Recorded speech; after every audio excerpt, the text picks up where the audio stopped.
أعوذ بالله من الشيطان الرجيم.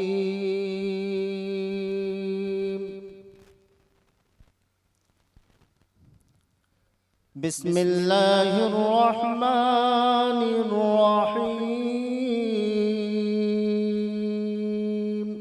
اور اب میں اس پروگرام کی کارروائی کو مزید آگے بڑھاتے ہوئے فضیلت الشیخ یاسر ممتاز مدنی حفظہ اللہ متعلم جامعہ ملک خالد ابہا سعودیہ عربیہ سے انتہائی ادب کے ساتھ درخواست کرتا ہوں کہ شیخ تشریف لائیں اور تأثرات پیش کریں. شیخ یاسر ممتاز مدنی حفظہ اللہ. الحمد لله رب العالمين والصلاة والسلام على أشرف الأنبياء والمرسلين ومن تبعهم بإحسان إلى يوم الدين. أما بعد، يا أيها الذين آمنوا اتقوا الله حق تقاته ولا تموتن إلا وأنتم مسلمون. يا أيها الناس اتقوا ربكم الذي خلقكم من نفس واحدة وخلق منها زوجها وبث منهما رجالا كثيرا ونساء واتقوا الله الذي تساءلون به والأرحام إن الله كان عليكم رقيبا. يا أيها الذين آمنوا اتقوا الله وقولوا قولا سديدا يصلح لكم أعمالكم ويغفر لكم ذنوبكم ومن يطع الله ورسوله فقد فاز فوزا عظيما. أما بعد، فإن خير الحديث كتاب الله وخير الهدي هدي محمد صلى الله عليه وسلم وشر الأمور محدثاتها وكل محدثة بدعة وكل بدعة ضلالة وكل ضلالة في النار. أعوذ بالله السميع العليم من الشيطان الرجيم. بسم الله الرحمن الرحيم. يا أيها الذين آمنوا قوا أنفسكم وأهليكم نارا وقودها الناس والحجارة عليها ملائكة غلاظ شداد لا يعصون الله ما أمرهم ويفعلون ما يؤمرون. رب اشرح لي صدري ويسر لي أمري واحلل عقدة من لساني يفقهوا قولي. رب زدني علما. آمين.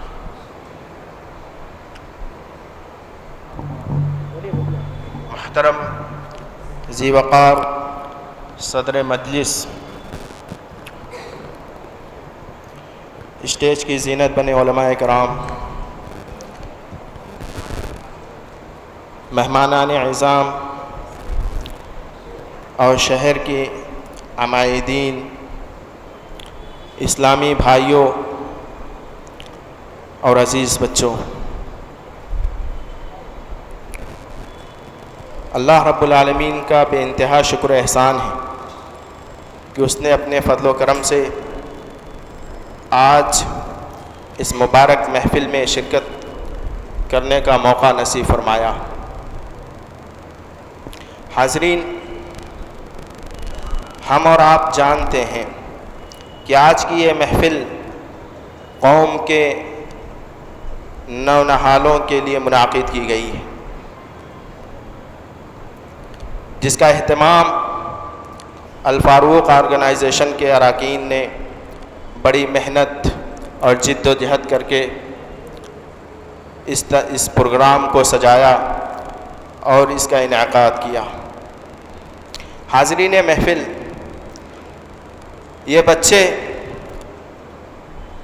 اللہ رب العالمین کی جانب سے والدین کے لیے بہت بڑی نعمت ہیں، تو وہیں ایک بہت بڑی امانت بھی ہیں. اسی لیے اللہ رب العالمین نے اولاد کو جہاں بہت بڑی نعمت بھی قرار دیا، وہیں اولاد کو ایک دوسرے ناحیے سے زحمت بھی قرار دیا ہے. یہ اولاد اپنے والدین کے حق میں نعمت بھی ہے، اللہ رب العالمین کی طرف سے ایک عطا بھی ہے.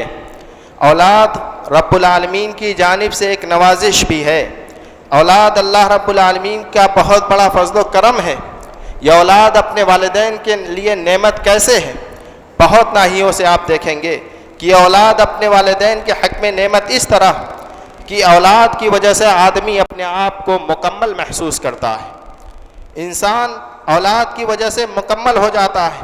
انسان کے پاس سب کچھ ہو، دولت ہو، اچھا خاصا مکان ہو، شہرت ہو، عزت ہو، عہدہ اور منصب سب کچھ ہو، لیکن اگر وہ اولاد کی نعمت سے محروم ہے تو انسان اپنے آپ کو ادھورا محسوس کرتا ہے۔ انسان کی زندگی اسی وقت مکمل ہوتی ہے، یا انسان اپنے آپ کو اسی وقت مکمل سمجھتا ہے جب اس کا آنگن اپنی اولاد سے چہچہا رہا ہوتا ہے، اس کے آنگن میں اولاد پل رہی ہوتی ہے۔ اولاد والدین کے حق میں نعمت اس لیے بھی ہے کہ یہ اولاد اپنے والدین کا بہت بڑا سہارا ہوتی ہے، بڑھاپے کا سہارا ہوتی ہے، والدین کے کام میں ہاتھ بٹانے والی ہوتی ہے، والدین کی تکلیف میں، اس کے ہم و غم میں، ان کے درد میں، ان کی تکالیف میں ایک بہت بڑا سہارا ہوا کرتی ہے۔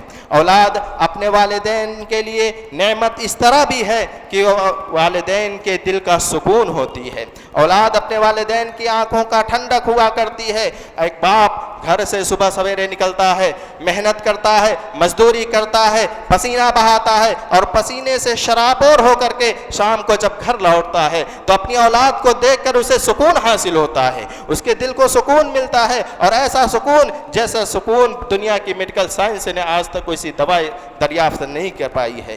تو محترم بھائیو، اولاد نعمت اس لیے بھی ہے کہ یہ اولاد اپنے والدین کے لیے صدقہ جاریہ بنتی ہے۔ اگر اولاد کی صحیح تربیت کی جائے، اولاد کی دینی تربیت کی جائے، اولاد کی اخلاقی تربیت کی جائے، اولاد کو نیک اور صالح بنایا جائے، تو یہ اولاد اپنے والدین کے حق میں صدقہ جاریہ ہوتی ہے۔ جیسا کہ اللہ کے نبی صلی اللہ علیہ وسلم نے فرمایا کہ اذا مات الانسان انقطع عنہ عملہ، کہ انسان جب مر جاتا ہے، انسان اس دنیا سے جب رخصت ہو جاتا ہے تو اس کے اعمال کا سلسلہ منقطع ہو جاتا ہے، اجر و ثواب کا سلسلہ، اس کا اعمال کا، نیکیوں کا سلسلہ ختم ہو جایا کرتا ہے، سوائے 3 چیزوں کے۔ ان میں ایک چیز ولد صالح یدعو لہ، ان میں ایک چیز یہ ہے کہ نیک اولاد ہو جو والدین کے مرنے کے بعد ان کے حق میں دعائیں کرتی ہے، نیک اعمال کرتی ہے، اور اپنا اولاد نیک اعمال کر کے اپنے والدین کے لیے صدقہ جاریہ بنتی ہے۔ تو محترم بھائیوں، کئی ناحیے سے اولاد اپنے والدین کے حق میں نعمت ہے، تو اسی طریقے سے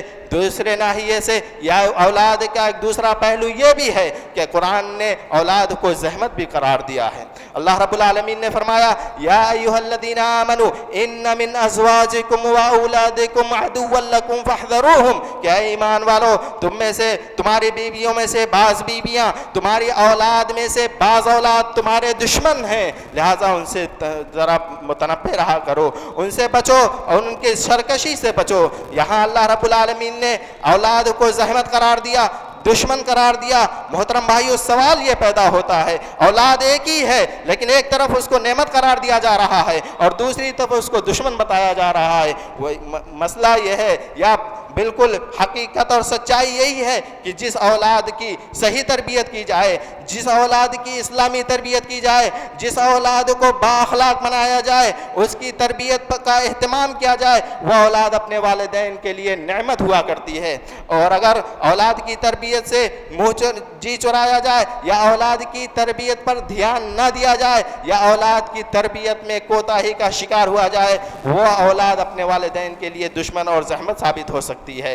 محترم بھائیو، اسی لیے آپ دیکھیں گے، آپ کے سامنے بہت ساری مثالیں مل جائیں گی کہ ایک علمی خاندان ہے، ایک اونچا خاندان ہے، اچھا خاندان ہے، اس کے والد پڑھے لکھے عالم ہیں، علمی دنیا میں ان کا ایک اچھا مقام ہے، لیکن ان کے گھر کی اولاد بسا اوقات ظالم نکل جایا کرتی ہے، ان پڑھ نکل جایا کرتی ہے، اور معاشرے کے لیے ایک ناسور بن جاتی ہے۔ اور اسی طریقے سے اس کے بالمخالف آپ دیکھیں گے کہ ایک ایسا گھرانہ ہے جو بظاہر بہت اونچا خاندان کا تو نہیں ہے، بہت زیادہ اس کی شہرت تو نہیں ہے، معاشرے میں اس کی بہت زیادہ پہچان نہیں ہے، ایک گمنام گھرانے میں ایک لڑکا پیدا ہوتا ہے، مگر اچھی تربیت کی وجہ سے، اچھے ماحول کی وجہ سے وہ اس مقام تک پہنچتا ہے جس مقام تک پہنچانے کے لیے اونچے خاندان کے لوگ یا علمی خاندان کے لوگ اپنے بچوں کے لیے تمنائیں کیا کرتے ہیں۔ تو محترم بھائیوں، معلوم یہ ہوا کہ صرف اونچے خاندان میں پیدا ہو جانے کی وجہ سے، صرف علمی خاندان میں پیدا ہو جانے کی وجہ سے کوئی بچہ اچھا بن نہیں سکتا، کوئی بچہ عالم بن نہیں سکتا، کوئی بچہ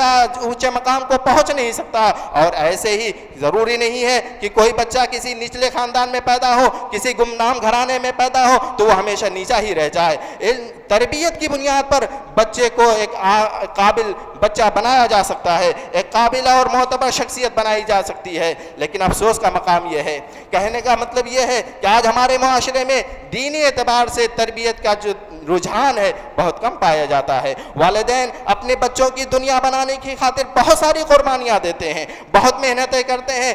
بہت سے مثالیں آپ کو ملیں گی کہ اپنے بچوں کا کیریئر بنانے کی خاطر بہت سے والدین نے اپنا پروفیشنل بدل ڈالا، اپنے بچوں کی تربیت کی، اپنے بچوں کا روشن مستقبل بنانے کی خاطر، اپنے بچوں کا مستقبل روشن کرنے کی خاطر، انہیں اعلیٰ تعلیم دینے کی خاطر بہت سے والدین نے ایک مکان سے دوسرے مکان کی ہجرت بھی کر ڈالی۔ اپنے بچوں کا روشن مستقبل کی خاطر، انہیں ڈاکٹر اور انجینئر بنانے کی خاطر بہت سے والدین نے اپنا گھر بار چھوڑ کر، اپنے خاندان چھوڑ کر، اپنے رشتہ داروں کو چھوڑ کر، اپنے دوستوں احباب کو چھوڑ کر ایک جگہ سے دوسرے جگہ جانے کو گوارا کر لیا، صرف ان کی دنیا بنانے کی خاطر۔ لیکن آج محترم بھائیوں ذرا ہم دیکھیں کہ کتنے ایسے والدین ہیں جنہوں نے اپنے بچوں کی دینی تربیت کی خاطر، ان کی دینی تربیت کی خاطر اپنا پروفیشنل بدلا ہو یا اپنے ایک جگہ سے دوسرے جگہ ہجرت کی ہو، اپنے بچوں کی دین کی خاطر۔ کتنے والدین ہیں جنہوں نے بچوں کی دین کی خاطر ایک جگہ سے دوسری جگہ ہجرت کی ہے۔ حقیقت یہی ہے، سچائی یہی ہے کہ ہم اپنے بچوں کے دین کے تئیں سنجیدہ نہیں ہیں۔ ہم اپنے بچوں کی دینی تربیت کی خاطر یعنی ان کے لیے، اپنے بچوں کی دین کے لیے ہم کچھ کرنے کی کوشش نہیں کرتے۔ ہم سمجھتے ہیں بچہ پیدا ہو گیا ہے، اب وہ جوان ہوگا، بڑا ہوگا، کمائے گا، کھائے گا، خود ہی سب کچھ کرے گا، اور ہم اس کی دنیا بنانے کی خاطر بہت ساری کوششیں کرتے ہیں، لیکن ہم اس کے دین کی خاطر کوشش نہیں کرتے ہیں۔ محترم بھائیوں، آج یہ جو محفل سجائی گئی ہے اور الفاروق آرگنائزیشن کے ذمہ داروں نے آپ کے بچوں کی خاطر کتنی محنتیں کی ہیں، کتنی مشقتیں اٹھائی ہیں، کتنا بڑا پروگرام کیا ہے آپ کے بچوں کی خاطر، جبکہ ہونا تو یہ چاہیے تھا کہ یہ کام آپ خود کرتے۔ آپ اپنے بچوں کو نمازی بنانے کے لیے دن رات محنت کرتے، اپنے بچوں کو مسجد تک لے آتے۔ یہ کام اس کمیٹی نے کیا ہے، جو کام آپ کا تھا۔ آپ بحیثیت باپ ہونے کے اپنے بچوں کی تربیت کے لیے مسئول ہیں۔ اللہ کے نبی صلی اللہ علیہ وسلم نے فرمایا ہے کلکم راعٍ وکلکم مسئول عن رعیتہ، کہ تم میں کا ہر شخص ذمہ دار ہے اور تمہیں اس کی ذمہ داری کے بارے میں کل قیامت کے دن پوچھا جانے والا ہے۔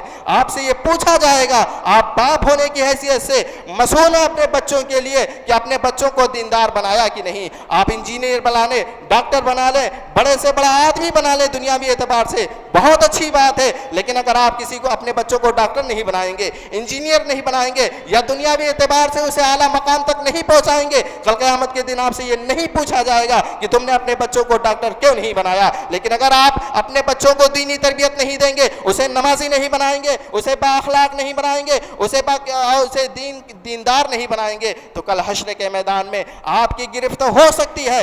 آپ سے یہ پوچھا جائے گا کہ آپ نے اپنے بچوں کو نمازی کیوں نہیں بنایا، اپنے بچوں کو دیندار کیوں نہیں بنایا، اپنے بچوں کو بااخلاق کیوں نہیں بنایا۔ اس لیے محترم بھائیوں، جس طریقے سے آج آرگنائزیشن نے، اس کمیٹی نے، الفاروق آرگنائزیشن نے آپ کے بچوں کے لیے اتنی محنت کی ہے، انہیں نمازی بنانے کے لیے، انہیں نماز کا پابند بنانے کے لیے، انہیں شوق دلانے کے لیے اتنا لمبا چوڑا پروگرام کیا ہے، خرچ کیا ہے، محنتیں کی ہیں، تو آپ کی یہ ذمہ داری بنتی ہے کہ ان بچوں کی یہ نمازیں آئندہ ضائع نہ ہونے پائیں۔ یہ بچے آج جو نمازی بن گئے ہیں، 40 دن تک انہوں نے نماز کی مکمل پابندی کی ہے، اب ان کی نماز ضائع نہ ہونے پائے۔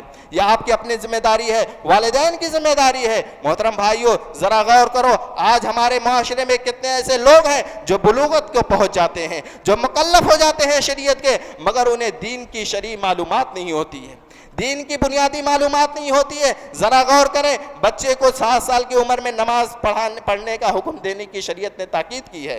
اللہ کے نبی صلی اللہ علیہ وسلم نے فرمایا ہے کہ مروا اولادکم وہم ابناء سنین، مروا اولادکم بالصلاۃ وہم ابناء 7 سنین، کہ اپنے بچوں کو نماز کا حکم دو جبکہ وہ 7 سال کے ہوں۔ وَضْرِبُوهُمْ عَلَيْهَا وَهُمْ أَبْنَاءُ 10 سنین، اور جب وہ نماز نہ پڑھیں، نماز کا اہتمام نہ کرے تو ان کو مارو۔ محترم بھائی ذرا غور کرو، شریعت نے مکلف ہونے سے پہلے، جبکہ جب تک کوئی شخص مکلف نہیں ہو جاتا کسی چیز کا، شریعت کا، اس کو سزا نہیں دی جاتی یا اس کی گرفت نہیں ہوتی۔ شریعت نے یہاں مکلف ہونے سے پہلے بچے کی گرفت کرنے کا حکم دیا۔ کیوں؟ اس لیے کہ بچے کو جب تک اسے مکلف ہونے سے پہلے اس کا پابند نہیں بنائیں گے، مکلف ہونے کے بعد وہ اس کا اہتمام نہیں کرے گا۔ محترم بھائیوں، اگر آپ بچے کو مکلف ہونے سے پہلے 14-15 سال کی عمر تک پہنچنے سے پہلے نماز کی تعلیم نہیں دیتے ہیں، نماز کا طریقہ نہیں سکھلاتے ہیں، نماز کے فرائض اس کو نہیں بتاتے ہیں، نماز کی سنتیں، نماز کے سنن کیا ہیں، اس کے فرائض کیا ہیں، بچے کو معلوم نہیں ہوگا تو مکلف ہونے کے بعد وہ نماز کیسے ادا کرے گا؟ نماز کے باطل کرنے کی جو چیزیں ہیں یا مبتلات جو صلات ہے، نماز کو برباد کرنے والی جو چیزیں ہیں، اگر بچے کو معلوم نہیں ہوں گی، مکلف ہونے کے بعد وہ بچہ ان چیزوں سے کیسے بچے گا؟ اسی لیے شریعت نے حکم دیا کہ مکلف ہونے سے پہلے بچوں کو اس چیز کی تعلیم دو، اس کا پابند بناؤ۔ محترم بھائیو، ضرورت اس بات کی ہے کہ ہم اپنے بچوں کو دینی تربیت دیں، دین کی جو بنیادی معلومات ہیں جن کا حاصل کرنا ہر ایک کے لیے ضروری ہے۔ اسی لیے اللہ کے نبی صلی اللہ علیہ وسلم نے جو حدیث میں فرمایا، طلب العلم فریضۃ علی کل مسلم، ہر مسلمان پر علم کا حاصل کرنا ضروری اور فرض ہے۔ وہ یہی علم ہے کہ مسلمان ہونے کی حیثیت سے، بحیثیت مسلمان ایک آدمی کو دین کی جو جانکاری ہونی چاہیے ہر ایک کے لیے ضروری ہے اس کا حاصل کرنا۔ نماز پڑھنا ہر ایک پر فرض ہے، تو نماز کے جتنے بھی متعلق جو بھی مسائل ہیں، فرائض، سنت اور جو اس کے باطل کر دینے والی چیزیں ہیں، وضو کے جو احکامات ہیں، ان کا حاصل کرنا، ان کا سمجھنا، اس کو تعلیم کرنا، اس کے بچوں کی تربیت دینا، یہ ہر ایک کے لیے واجب اور ضروری ہے۔ محترم بھائیو، وقت میرا مکمل ہوا، میں اپنی بات کو سمیٹتے ہوئے آخر میں یہ بات کہتے ہوئے میں اپنی بات کو سمیٹتا ہوں کہ جس طریقے سے الفاروق آرگنائزیشن کے اراکین نے اور ان لوگوں نے اتنی محنت اور مشقت کے بعد آج یہ محفل قائم کی ہے، آپ کے بچوں کو نماز کا پابند کرنے کا اور انہیں شوق دلانے کا اتنا خرچ کیا ہے، آپ کی بھی اپنی ذمہ داری بنتی ہے کہ اپنے بچوں کو مسجد تک لے آئیں، آپ بھی لے آئیں۔ اور اس سے کتنا فائدہ ہوا کہ بچوں کو مسجد تک لانے کے لیے کتنے لوگ اس سے جڑ گئے، اس کے باپ جڑ گئے، اس کے بھائی جڑ گئے، اس کی ماں جڑ گئی۔ آج اس بچے کو نمازی بنانے کے لیے، اس پروگرام میں شرکت کرنے کے لیے کتنے لوگ جڑے، تو یہ جو جڑ گئے ہیں، جو اس کا اہتمام کیے ہیں بچوں کو مسجد لانے کے لیے، یا ماں نے بچوں کو مسجد بھیجنے کی جو تیاری کراتی تھی کہ مسجد جانا ہے، وہ پھر سے یہ بند نہیں ہونا چاہیے، ختم نہیں ہونا چاہیے، بلکہ بڑھ چڑھ کر کے اور آگے بڑھنا چاہیے۔ دعا ہے رب العالمین سے کہ پروردگارا، آج جو بچے اس محفل میں اس مسابقے میں شرکت کیے ہیں، پروردگارا تو انہیں ہمیشہ کے لیے نمازی بنا دے۔ رب العالمین ان کے ذریعے سے ان کے والدین کو نمازی بنا دے، ان کے گھر والوں کو نمازی بنا دے۔ آج یہ بچے جو روشن مستقبل کا ایک خواب ہے، ان کے ذریعے سے ایک اچھا مستقبل، ایک اچھا سماج ہو سکتا ہے۔ ان بچوں کی تربیت میں سارے لوگ مل جل کر کے حصہ لیں اور اس میں محنت کریں تاکہ ایک اچھا معاشرہ تشکیل پائے، ایک دیندار معاشرہ تشکیل پائے، ایک دیندار گھرانہ پیدا ہو۔ اور محترم بھائیوں، میں اپنے تہہ دل سے ان تمام لوگوں کا جنہوں نے بھی اس پروگرام میں حصہ لیا ہے، چاہے وہ مالی اعتبار سے ہو، چاہے وہ بدنی اعتبار سے ہو، چاہے وہ علمی اعتبار سے ہو، میں ان تمام لوگوں کا تہہ دل سے شکریہ ادا کرتا ہوں اور مبارکباد پیش کرتا ہوں الفاروق آرگنائزیشن کے اراکین کو کہ اللہ رب العالمین کے فضل و کرم کے بعد انہوں نے اتنے بڑے پروگرام کو منعقد کرنے کا فیصلہ کیا اور حتی الامکان کوشش کر کے، محنت کر کے اسے کامیاب بنانے کی کوشش کرتے رہے۔ دعا ہے اللہ رب العالمین کہ ان کی محنتوں کو شرف قبولیت سے نوازے اور ان کا جو مقصد ہے اس مقصد کو کامیاب بنائے۔ آمین۔ وآخر دعوانا ان الحمد للہ رب العالمین۔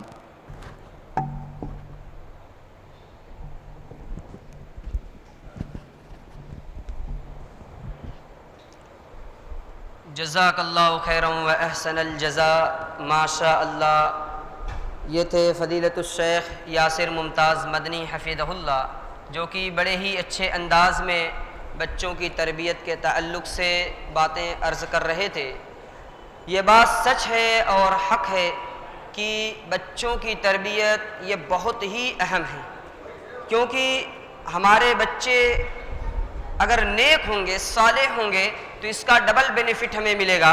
ایک تو بڑھاپے کا سہارا بنیں گے، اور دوسرے یہ کہ ہماری وفات کے بعد ہمارے لیے دعائیں کریں گے۔ اور بچے جب بد اخلاق ہوں گے، بد کردار ہوں گے، تو دنیا کے اندر بھی یعنی بڑھاپے کے اندر ہمیں ستائیں گے، تکلیفیں دیں گے، اور بعد مرنے کے بھی انہیں دعا کی کہاں توفیق ہوگی۔ اس لیے ہم اپنے بچوں کو نیک بنائیں، صالح بنائیں، نماز کا پابند بنائیں۔ بہرکیف